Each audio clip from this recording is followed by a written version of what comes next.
If you looked at my life over the last decade and a half, you would have seen the perfect poster child for hustle culture. For 15 years, I didn't just participate in the grind, I worshipped it. I was the guy who treated sleep like a weakness, personal relationships like a distraction, and every single waking hour as an opportunity to monetarily optimize my existence. My identity was entirely wrapped up in what I produced. If I was breathing, I felt I should be working. I bought into the narrative that if you aren't constantly building, constantly expanding, or constantly exhausted, you're simply falling behind. It was a religion, and the laptop screen was my altar. I built a career as a senior graphic designer, art director, and creative principal. I managed cross-functional teams of over 15 people, directed major national rebrands, created campaigns for some of the world's largest brands, and operated my own design and consultancy brand from scratch. On paper, it was a masterclass in professional velocity. My calendar was a tightly packed matrix of client pitches, portfolio reviews, and project deadlines. I took pride in myself for being the person who could pull off the impossible timeline. But looking back, those 15 years feel less like a series of milestones and more like a high-speed blur. I was running so fast to catch the next professional horizon that I never actually experienced the ground I was standing on. The wins didn't register because I was already looking at the next goalpost. The lie we tell ourselves about hustle culture is that it's a temporary sacrifice for long-term freedom. Just one more year of 90-hour weeks, we say, just one more client, one more major project, one more stream of revenue, and then I'll slow down and live a little. But the goalposts always move because the hustle itself is an addiction where the drug is a premium illusion of control.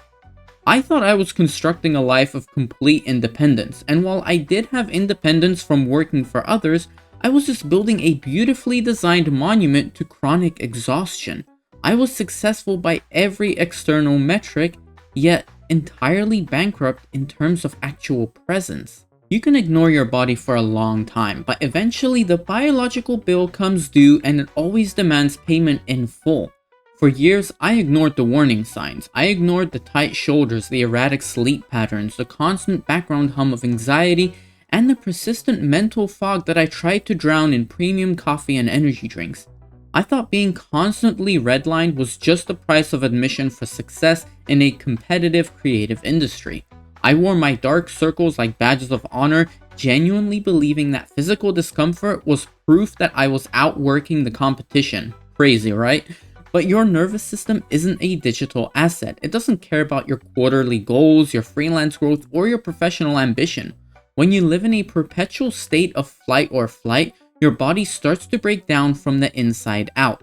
I reached a point where the very engine that drove my career, my creativity, felt like an empty well.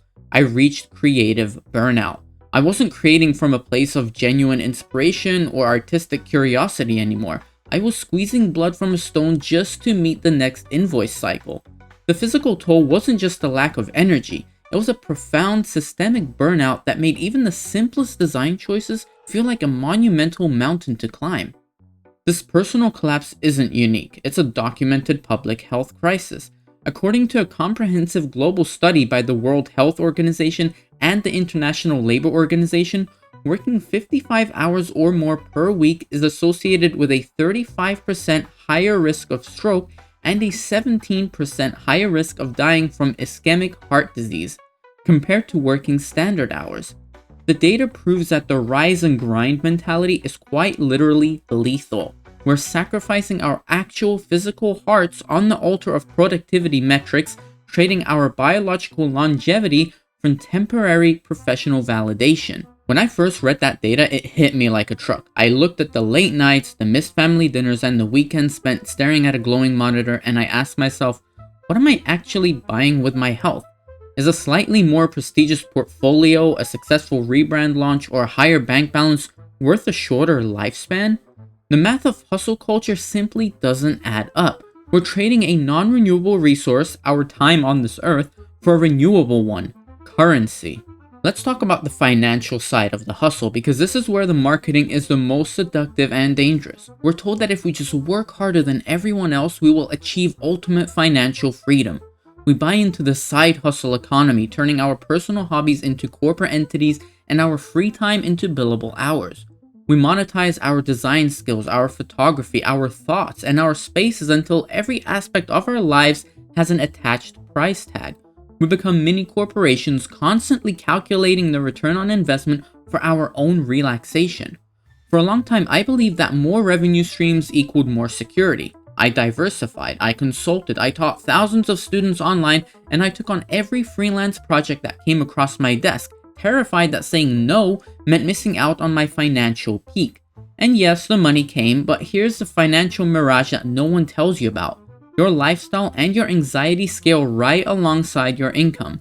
When you're constantly stressed and depleted, you spend an enormous amount of money just to survive the stress. You buy convenience, you buy premium escapes, you buy therapy, and you buy material things to comfort yourself for the life you're actively missing out on. You become a prisoner of your own cash flow. You can't afford to stop hustling because your entire life is structured around a high burn rate fueled by your exhaustion. You need the hustle to pay for the lifestyle that cures the hustle. It's a vicious circular trap. I eventually realized that true financial freedom isn't about how much you can earn through sheer brute force exhaustion. It's about how little you need to rely on the grind to feel safe. Hustle culture doesn't break you out of the matrix. It just makes you a highly efficient, self-governing worker bee. The most tragic casualty of my 15-year grind wasn't my health or my finances. It was my complete absence in the lives of the people who actually mattered to me. When you're entirely consumed by the hustle, you're never fully anywhere. If I was at a dinner party, my mind was on an active email thread. If I was on a trip, I was secretly checking Slack or responding to client revisions under the table. I was physically present in the room, but emotionally entirely disconnected. I was treating the people I loved like appointments to be managed rather than relationships to be nurtured. I literally had times when I was scheduling video calls to catch up with friends and family. Relationships require unstructured, unoptimized time. They require long, boring conversations, spontaneous road trips, and moments where absolutely nothing is being achieved or monetized. Hustle culture views that unstructured time as a waste, a drag on your productivity metrics. It trains you to look at your friends and family through the lens of efficiency. How can I fit them into my calendar without disrupting my workflow or dropping a creative project? You start to view personal invitations not as an opportunity for connection, but as disruptions to your grind, and I was guilty of that. The social cost of this hyper-focused mindset is heavily studied. According to data published in the Journal of Marriage and Family, chronic work-to-family conflict and sustained long working hours are directly linked to a significant decline in relationship satisfaction, alongside a substantial increase in marital instability and emotional alienation.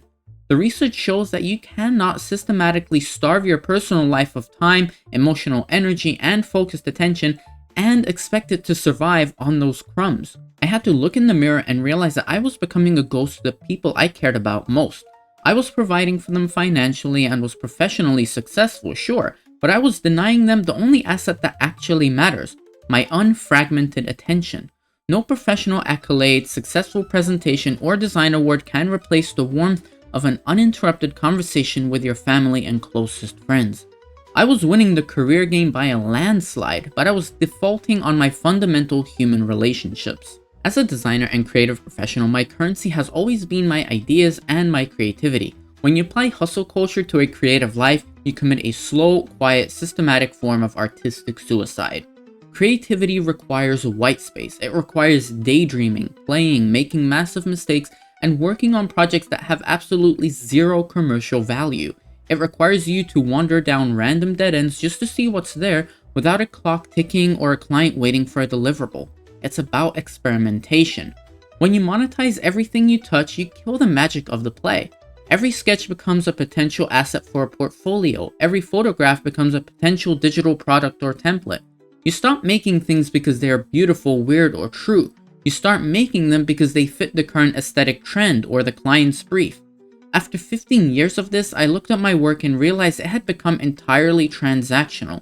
I was highly skilled. My technical execution was flawless, but I was creatively hollow. I was a factory turning out high-end design assets, but the joy of the craft had been entirely engineered out of the process.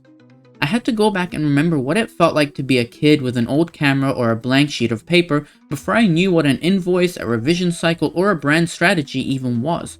Hustle culture convinces you that your passion should be your paycheck, but sometimes keeping your core passion entirely separate from your survival is the only way to keep that passion alive. I had to learn how to create for an audience of one all over again, making things that were intentionally messy, unshareable, and entirely mine. For years, I defended myself by using the classic millennial shield, the work hard, play hard philosophy. I told myself that because I traveled aggressively, explored new cultures, and went on big adventures, I was living a balanced life. I would grind myself to absolute dust for 3 months straight, sleeping 4 hours a night, and then drop myself onto a beach or into a foreign city for 2 weeks to completely reset. I thought this extreme oscillation was a sign of a vibrant, high-performance life. But you cannot cure chronic systemic burnout with a plane ticket. Binge working followed by binge relaxing is not balance. It's an emotional disorder for your time. I would spend the first 5 days of every trip just trying to get my nervous system to stop vibrating from the adrenaline of the grind. And then the last 5 days stressing about the mountain of emails and delayed projects waiting for me when I landed. The play wasn't restorative, it was just an escape capsule from a reality I could not sustain. The psychological science behind this pattern exposes its flaws. A study published in the Journal of Organizational Behavior found that recovery from intensive work stress is not achieved by brief, high-intensity periods of time off, but rather by the consistency of daily micro-recovery opportunities. True stress reduction requires stable daily boundaries like getting proper sleep every night and having predictable, device-free evening downtime rather than trying to counteract the toxic lifestyle with occasional, expensive vacations. That study completely shattered my justification for the grind. I realized that a healthy, well-designed life isn't one you constantly need to escape from. If your daily reality is so intense that you need a major international trip just to keep from breaking down mentally, the fundamental architecture of your day-to-day life is broken. I didn't need more flights and 2 weeks in Bali. I needed a better ordinary Tuesday. I needed a life where peace was integrated into the ordinary, not rationed out as a luxury. So where do I stand today after 15 years in the trenches of the grind? I haven't lost my ambition. I haven't given up on excellence. I still love design and creating. I still love building brand identities, and I still believe in the deep satisfaction of focused, meaningful work. But I have completely, permanently divorced myself from the cult of the hustle. I'm no longer willing to trade my physical health, my personal relationships, or my creative soul for a productivity metric that someone else defined. I've spent the last 2 to 3 years intentionally redesigning my life around the concept of sustainability. I've built hard, non-negotiable boundaries around my time and my attention. I shut down my workstation at a normal hour. I say an immediate no to clients who don't respect my white space or my boundaries. And honestly, my creative work has never been better or more impactful. When you operate from a place of deep rest, clarity, and analog grounding rather than panic, coffee, and exhaustion, your creativity naturally flourishes. If you're currently caught in the endless loop of the grind, feeling like you're running on fumes but too terrified to step off because you think your value disappears if you stop, I want to tell you that it is safe to step off the treadmill. Your worth as a human being is not calculated by your economic output or the depth of your portfolio. You are allowed to be slow. You're allowed to be quiet. You're allowed to just exist without an attached monetization strategy. And you're allowed to enjoy a hobby or passion without pointing a camera at yourself to post it for an algorithm. Just enjoy things for the sake of enjoying it. Simple as that. This pivot hasn't been easy. Unlearning 15 years of professional programming takes time, effort, and a lot of patience. Every single day, I have to actively fight the ingrained urge to overcommit, overwork, and treat my free time like unmonetized real estate. But it is the most rewarding design project I have ever taken on. The intentional design of my own peace of mind and my own presence. I'm incredibly curious to hear from you guys on this because I know our millennial generation was hit the hardest by this mentality. We entered the workforce during a time when grinding was romanticized, and many of us are just now waking up to the cost. If you look back at your own career or your life so far, what is the single biggest thing you feel you've had to sacrifice to the hustle? Was it a relationship that slipped away, your physical health, or maybe a creative passion that you just didn't have the white space for anymore? Let me know down in the comments. I'm looking forward to reading your stories and chatting with you down there. If this video brought some clarity to your own situation or gave you permission to take a breath and set a boundary today, please hit that like button. It tells the algorithm that this kind of human conversation matters. And make sure to subscribe to the channel so you don't miss the deep dives I have coming up next. So take care of yourselves, and I will see you in the next video.